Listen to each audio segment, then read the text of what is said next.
আমার মা গ্রামের মহিলা, তাই প্রথম থেকেই খুব সহজ সরল ও কর্তব্যপরায়ণ একজন মানুষ। বিয়ের পর থেকে একা হাতে সংসার সামলে যাচ্ছেন। আমার বাবা মা অর্থাৎ আমার ঠাকুমার খুবই প্রিয় ছিলেন আমার শহর শর্মা। মায়ের যখন 17 বছর বয়স তখনই বাবার সাথে বিয়ে হয়ে যায়। ছোট ছিল বলে আমার ঠাকুমা আমাকে নিজের মেয়ের মতো দেখতে। আমার বাবা শহরের দিকে থেকে কাজ করেন। 2 মাস 3 মাসে একবার বাড়িতে আসতেন, কয়েকদিন থেকে আবার চলে যেতেন। আমার মা খেতে খুবই ভালোবাসেন। মূলত ফল জাতীয় খাবার মায়ের খুবই প্রিয়। কোনো রকম খারাপ নেশা নেই, শুধু পান খাওয়ার অভ্যাস আছে। মায়ের ভালো ব্যবহার আর সরল মনের জন্য পাড়ার সবাই মোটামুটি মাকে খুব ভালোবাসত ও সম্মান করত। বিকেলবেলা কাজ শেষে মা আর পাশের বাড়ির প্রতিবেশী কিছু মহিলা মিলে গল্প করতেন। সব মিলিয়ে পাড়ায় একটা পারিবারিক মহল ছিল। ছোটবেলা থেকেই মা আমাকে আদর ও যত্ন দিয়ে মানুষ করেছে। আমার নাম শিবনাথ, মা আমায় ভালোবেসে শিবু বলে ডাকে। ছোটবেলা থেকেই মা আমার দেখা প্রথম ও একমাত্র মহিলা, তাই স্বভাবতই মহিলা হিসেবে মাকে ছাড়া আর কাউকে এত আপন করতে পারিনি একটা সময় পর্যন্ত। আমার বয়স 18।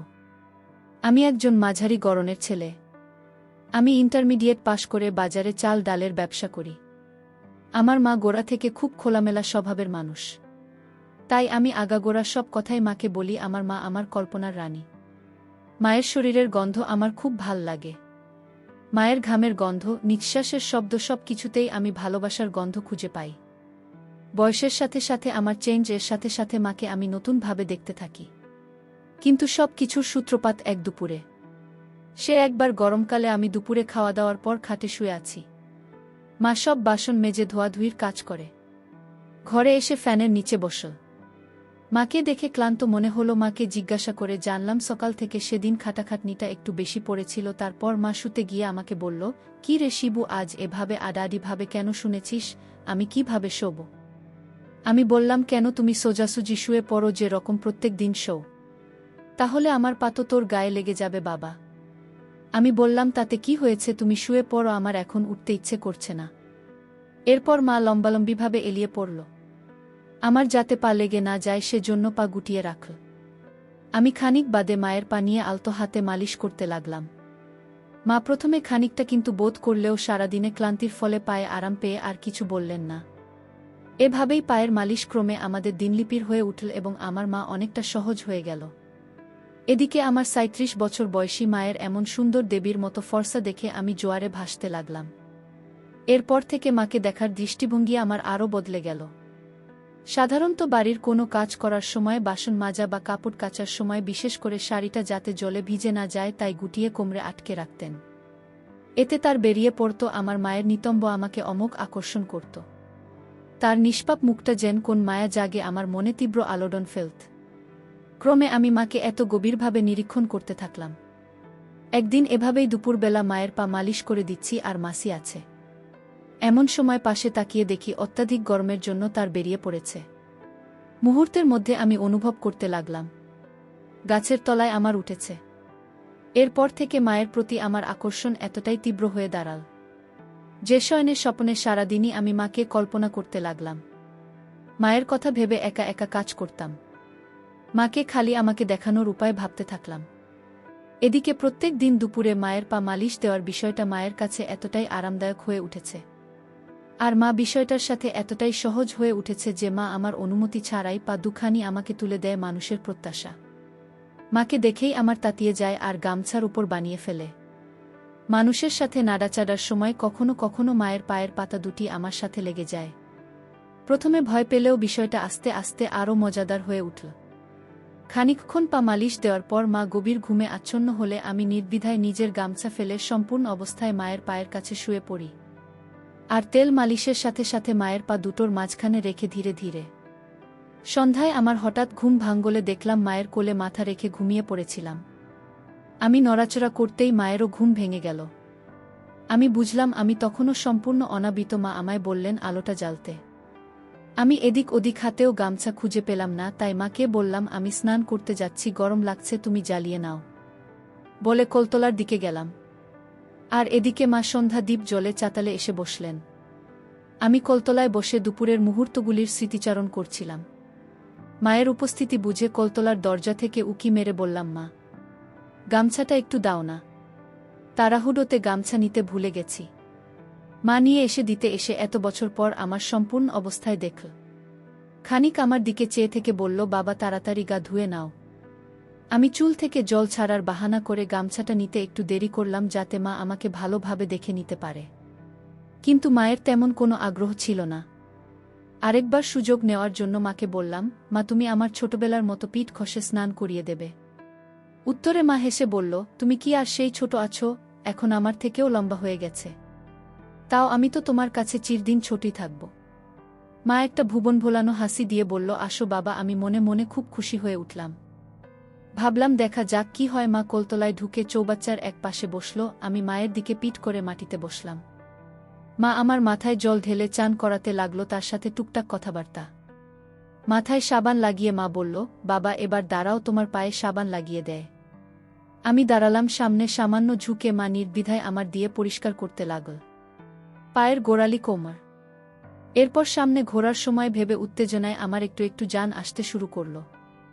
হঠাৎ আমার মনে পড়ল, কলতলায় সে তো ভালো করে ধোয়া হয়নি। দুপুরের সেই শুকনো দাগ জমে রয়েছে, মা কিভাবে ভেবে ভয় করছে। আবার মা আমাকে এতটা কাছ থেকে দেখবে ভেবে ভাল লাগছে। কি করব ভাবছি, এমন সময় মায়ের আওয়াজ পেলাম, বাবা এবার ঘুরে দাঁড়াও। মায়ের আওয়াজ শুনে ততক্ষণে আমার ছোট হয়ে গেছে, মন শক্ত করে ঘুরে দাঁড়াতে না পারে। সাবান ঘষতে শুরু করল। এরপর সামনে এসে বাম হাত দিয়ে তুলে ধরে সাবান ঘষতে থাকল। চামড়াতে তলার দিকে টান পড়ায় ততক্ষণে আমার মায়ের আলগা হাতের তালুতে উন্মুক্ত হয়ে গেছে।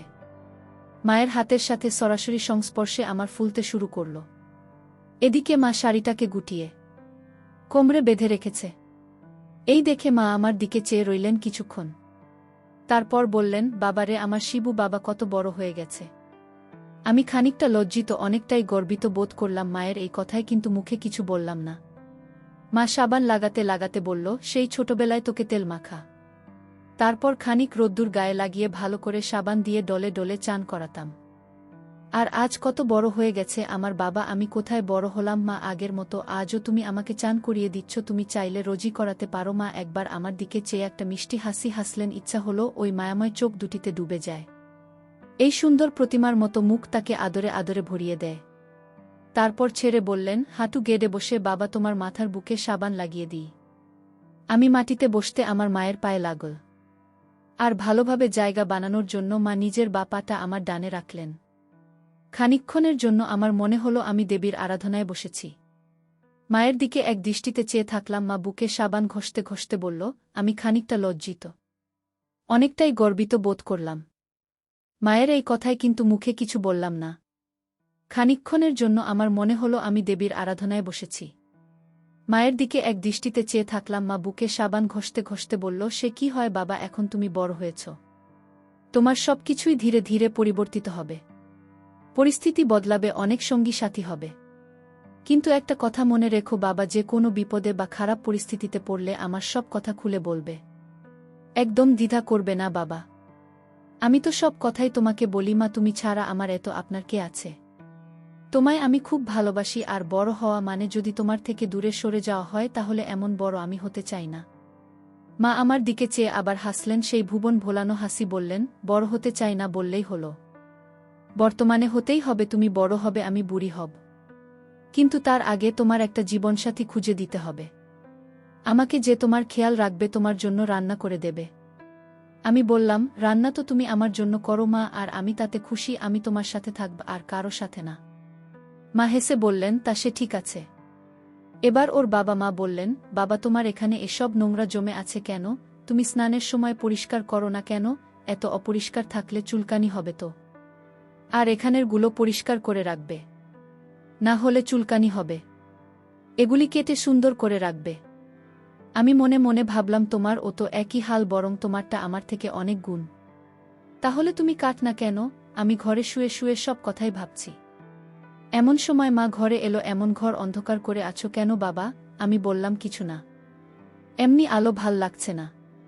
মা আলো জ্বাললেন। আমি বাম হাত দিয়ে চোখ দুইটা থাকলাম, আর ফাঁক দিয়ে মাকে দেখতে থাকলাম। আলো জ্বেলে মা আমার দিকে চাইতে আমার চোখে পড়ল। মা খানিকটা আশ্চর্য হয়ে তাকিয়ে থাকল।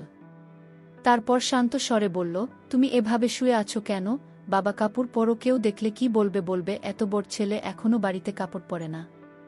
এখন বাড়িতে তুমি আর আমি ছাড়া কে আছে মাঝে আমায় দেখবে, আর তা ছাড়া কি ভাবল তাতে আমার কিছু আসে যায় না।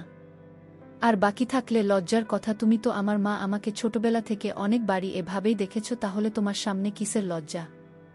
হ্যাঁ, তোমার যদি এতে খারাপ লাগে তাহলে বলো, আমি অবশ্যই করে নিচ্ছি। মা কাছে শেখাতে বসলেন, বললেন না বাবা, আমার কেন খারাপ লাগবে, তুমি ঘরের মধ্যে যেরকম খুশি থাকতে পারো, আর আমার থেকে একদম লজ্জা করবে না। এরপর একটা শিক্ষা হতে থাকল, ক্রমে রাতের খাবার খেয়ে শুয়ে পড়লাম। এরপর বেশ কয়েকদিন কেটে গেল, তেমন কিছু ঘটনা। আমিও দোকানের কাজ ও অন্যান্য কাজে ব্যস্ত হয়ে পড়েছিলাম। নিজেকে শান্ত করার কথা প্রায় ভুলে গেছিলাম। সেদিন সম্ভবত শনিবার সকালে উঠে আমি আমার কাজে চলে গেলাম। সারাদিন দোকানদারি করে গোডাউনে মাল তুলে ঘরে ফিরতে ফিরতে বেলা ৩টা গেল। ফিরে দেখি মা পুকুর পাড়ে বসে আরও কিছু পাড়ার মহিলার সাথে একসাথে জামাকাপড় কাছে আর গল্প করছে, শাড়িটা সেই কোমরে বাঁধা। আমি কাছে গিয়ে পুকুরের জলে হাত ধুতে থাকলাম। মা বলল, ঘরে গিয়ে বস, ঠান্ডা হয়ে স্নান করে নে, আমি খাবার দিচ্ছি। আমি হাত ধুতে ধুতে মায়ের দিকে লক্ষ্য করলাম। আমি ঘরে ঢুকে গেলাম, পাখা চালিয়ে বসলাম। একটু পর সাবান নিয়ে পুকুরে গেলাম স্নান করতে। অন্যান্য সব মহিলারা চলে গেলেও মা তখনও ছিল, ভেজা কাপড়গুলো তার এমেলে দিচ্ছিল। আমার হঠাৎ কি মনে হলো, আমি সরষের তেল নিয়ে এসে পায়ে হাতে মারতে থাকলাম। মা এসে জিজ্ঞাসা করলেন, কি হলো বাবা, আজকে তেল মাছ যেভাবে? আমি বললাম, স্নান তো করবই, তাই ভাবলাম আগে একটু মেখে নিই। খানিক বাদে সে মাথায় পিঠে তেল মাখিয়ে দিল। এরপর পায়ে থেকে শুরু করে তেল লাগিয়ে দিল। এতে আমি খুবই পুলকিত হলেও মা বেশ সাবলীলভাবেই ব্যাপারটাকে। আমি বললাম, তুমি যে তেল লাগিয়ে দিলে ভিতরে, এবার আমার গামছাটা তো তেল লেগে খারাপ হয়ে যাবে। মা বলল, কিছু হবে না, এই তো পুকুরে ডুব দিবি। আর তাছাড়া আমায় দিয়ে দে, আমি গামছা ধুয়ে দেব। এমনিতেও নোংরা হয়েছে, কাচতে হবে। আমি বললাম, কি বলছো, কেউ আসলে দেখে ফেলবে না? মা বলল, এই দুপুরে কে আসবে, আর এলেও বা তোর কি, তুই তো বলছিস তুই কারো পরোয়া করিস না। একবার চারপাশ ভালোভাবে দেখে নিয়ে গামছাটা খুলে মাকে দিতেই হয়ে মায়ের চোখের সামনে ঝুলে রইল। যাই হোক, আমার অবস্থা দেখলে কিন্তু কিছু বলল না। তারপর শাড়িটা কোমরে গুজে হাঁটু অবধি জলে নেমে গেল, আমায় পাড়ে বসতে বলল। আমিও আগের মতো পুকুরের পাড়ে সিঁড়িতে বাধ্য ছেলের মতো বসে রইলাম। আমার কোমর অবধি জলের তলায়, আর মা মুখ দিয়ে ঢেলে দিতে থাকল। মা আমার দিকে তাকিয়ে বলল, বাবা, তোমার এটা সবসময় এরকম হয়ে থাকে কেন? হঠাৎ এরকম প্রশ্নে আমি অপ্রস্তুত হয়ে গেলাম। কি বলব বুঝতে না পেরে বললাম, জানি না মা, এমন থাকে। মা আর কিছু বললেন না। এমন সময় আমাদের ঘর পরের বাড়ির এক কাকিমা কোথা থেকে এসে আমার পিছনে এসে দাঁড়ালো। মুহূর্তের জন্য আমি হতভম্ব হয়ে গেলাম। সেই কাকিমাকে উদ্দেশ্য করে বলল, কি গো ভাবেই ছেলেকে চান করাচ্ছ? এই বলে পাশের গাছের সাথে বাঁধা তার থেকে 2টা শুকনো জামা কাপড় তুলতে এলো। এদিকে আমি কোমর অবধি জলের তলায়। তখন সম্পূর্ণরূপে আমি কি করব ভাবছি, এরকম সময় মুহূর্তের মধ্যে আমি উপলব্ধি করলাম কি যেন একটা আমার জলের তলায় চেপে ধরল। তীব্র ব্যথায় আমার মুখ দিয়ে আওয়াজ বের হলো না। পরক্ষণে বুঝতে পারলাম ঘটনার তৎপরতায় আমার মা আমার তার বাম পা দিয়ে জলের তলায় চেপে ধরেছে। এতে মুহূর্তের জন্য আমার মনে হলো মায়ের পায়ের কঠিন চাপে আমার ভেঙে যাবে।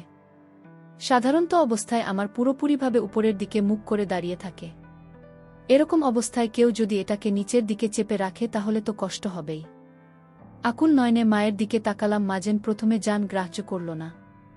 তারপর মাথা নিচু করে আমার দিকে চাইল। মায়ের চুলকানি মুখের উপর এসে পড়েছে। হুফ, কি অপূর্ব মুখখানি, কোমল স্নিগ্ধ তোলে, দুটি গানের মাঝে গোলাপের পাপড়ির মতো গোলাপি আভা প্রদান করছে। আহা, কি মোহময়ী, শান্ত, অচপল, শীতল, অথচ ক্ষমাশীল কিন্তু ধন্দাত্রী রূপ। আমি অনুরোধের ইঙ্গিতে হাত 2টা দিয়ে মায়ের দিকে চেপে ধরলাম। অথচ মা আমার মুখে যন্ত্রণার অভিব্যক্তি দেখে ও এমন উদ্গ্রীব হল না। আমি 2 হাত দিয়ে মায়ের পা খানি তুলতে চেষ্টা করলাম, কিন্তু আমার দুর্বল হাত দুটি তার দেবী পথ সরাতে ব্যর্থ হল। আর এতে ফল হল বিপরীত। আমি হাত দিয়ে তার পা খানি টেনে উপরে তোলার চেষ্টা করছি। বুঝে মা খানিকটা ভর দিয়ে আমার ইস্পাতকে পুকুরের সিঁড়ির দিকে আরও চেপে ধরল। আমি ব্যথা অনুভব করলাম। এদিকে আমার মা নির্বিকার হয়ে ওই মহিলাটির সাথে কথা বলে যাচ্ছে। শেষে আর থাকতে না পেরে খানিকটা ঝুঁকি মায়ের ধরলাম। এদিকে আমি প্রবল চাপ থেকে মুক্তির কারণে আরামে পুকুর পাড়ে শুয়ে হাঁপাতে লাগলাম। আমি বললাম, মাগো, এরকমভাবে কেউ চাপা দিয়ে ধরে? আমার তো ব্যথা উঠে গিয়েছিল। মা বলল, কি করতাম বলতো? বাবা, তোর কাকি হঠাৎ করে এসে গিয়েছিল, তোমায় রকমভাবে দেখলে খারাপ ভাবত। মা আবার জলের তলা দিয়ে পায়ে জল দিয়ে থাকল। আমি বললাম, আমি জানি না, তুমি তো আছো আমার যত্ন নেওয়ার জন্য। এ কথায় মা মিষ্টি হাসল শুধু। তারপর আমি মাকে ছেড়ে খানিকটা সরে এসে দাঁড়ালাম। মা একবার মাথা নিচু করে আমার দিকে চেয়ে বললেন, গামছা কোমরে জড়িয়ে নাও বাবা। আমি বললাম, এই তো আর 10 পা দূরে তো দরজা, আর এখানে এত বেলায় কেউ আসবেও না, এমনি চলো। মা আর কিছু বলল না। মায়ের পিছন পিছন সম্পূর্ণ অবস্থায় ঘরে গেলাম। ঘরে পৌঁছে লুঙ্গি পরে নিলাম। ঘড়িতে দেখি 4টা গেছে। মা খেতে দিল, খেয়ে দিয়ে শুবার ঘরে গিয়ে বসলাম। মনটা তখন খুব অশান্ত। মাঝে 5-6 দিন কোনো রকম কিছু হয়নি।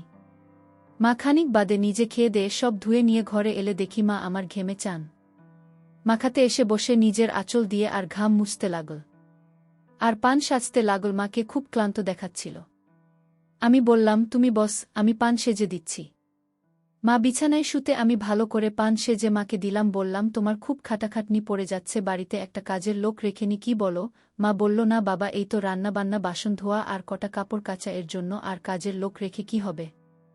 সত্যি বলতে কি, আমাদের গ্রামে কাজের লোক রাখার প্রচলন তেমন নেই। সবার ঘরে সবাই নিজের কাজ নিজেরাই করে নেয়। আমি বললাম, তুমি আসো, আমি তোমার পা মালিশ করে দিচ্ছি। মা প্রথমে না করলেও শেষ পর্যন্ত আমার জোরাজুরিতে রাজি হল। মায়ের বয়স প্রায় 37, কিন্তু গুড় বা শরীরের গঠন দেখলে তা বিশ্বাস করা অসম্ভব।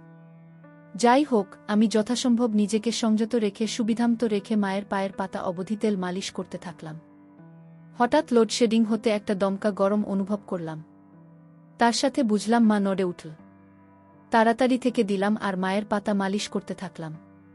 মা বলল, যা আবার লোডশেডিং হলো। তারপর কিছুটা আরাম অনুভব করে বলল, বাবা, অনেক হয়েছে, এবার শুয়ে পড়, অনেক ঘেমে গেছে তো। আমি বললাম, কোথায় হলো মা, আমি তো এখনো তোমার মালিশ করলাম না। তুমি তাড়াতাড়ি আসো, আমি মালিশ করে দিচ্ছি। মা বলল, তোমার তো শরীর ক্লান্ত বাবা, সারাদিন দোকানে কতখানি হয়। আমি বললাম, না মা, আমার এখনো ঘুম পায়নি। আর তো বিকেল হয়ে এলো প্রায়, ঘরে আলো নেই একেবারে রাত্রি, তার আগে তোমায় একটু মালিশ করে দিই। এরপরে মা আর জোর করল না। এক কথায় মা প্রথমে দ্বিধা করলেও ঘরে তেমন উজ্জ্বল আলো না থাকায় দড়িটা সামনে থেকে খুলে দিতেই আলগা হয়ে গেল, আর খুলে দিল। আমি আবার মায়ের নিচে থাকে পিছনের অংশে বসে আলগা হাতে মায়ের হাত দিয়ে অনুভব করতে আমার সারা গায়ে কাঁটা দিয়ে উঠল। আমার সেই মা যার রূপে আমি মহাবিশ্ব, যার সৌন্দর্য আমাকে পাগল করে দেয়, সেই মা যাকে কল্পনা করে আমি ছেলেবেলা থেকে কতবার মনের ইচ্ছা পূরণ করেছি তার ঠিক নেই, সেই মা আজ আমার সামনে, সম্পূর্ণ তাকে স্পর্শ করতে পারলেও তাকে দেখতে পাচ্ছি না। যাই হোক, ভালো করে তেল ঢেলে ক্রমে মায়ের মালিশ করছি। মা এদিকে টুকটাক কথা বলে চলেছে আমার সাথে, আমিও হ্যাঁ না হুম ছোট ছোট শব্দে উত্তর দিচ্ছি। এমন সময় আমার মাথায় একটা দুষ্টু বুদ্ধি এলো। আমি একটু উঠে খোলে সম্পূর্ণরূপে হয়ে গেলাম।